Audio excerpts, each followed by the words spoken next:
های میشنوی صدایم را؟ تشنم.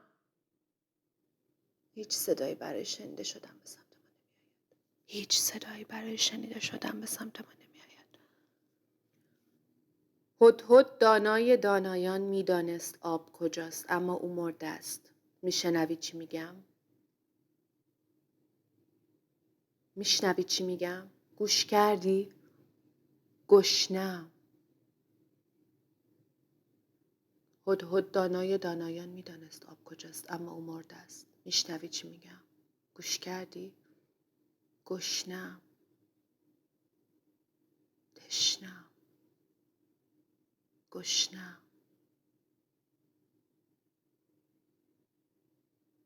صدایی برای شنیده شدن باقی نمانده است. صدایی برای شنیده شدن باقی نمانده است. صدایی برای شنیده شدن باقی نمانده است. هدهد دانای دانایان میدانست غذا کجاست، اما او مرده است. بازی کردن. طاووس میدانست، اما او مرده است. شعر خواندن. سیمرغ شاعر شاعران قله قاف بود، اما او مرده است.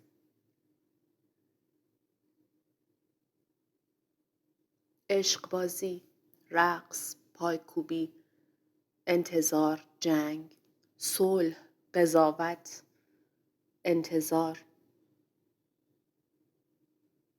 عشق بازی، رقص، عشق بازی، رقص، پایکوبی، انتظار، جنگ، صلح، جنگ، صلح، قضاوت، انتظار عشق بازی، انتظار رقص، انتظار پایکوبی، انتظار جنگ، انتظار صلح، انتظار قضاوت، قضاوت عشق بازی، قضاوت رقص، قضاوت پایکوبی، قضاوت انتظار، قضاوت جنگ، قضاوت صلح،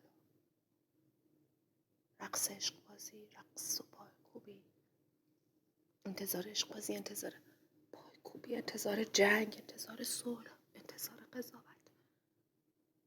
رقص انتظار، رقص عشق بازی، رقص جنگ، رقص صلح، رقص قضاوت، قضاوت، انتظار، قضاوت، انتظار. تمام کلمات مردند. هیچ چیزی در اینجا زنده نیست. هیچ صدایی برای شنیدن وجود ندارد.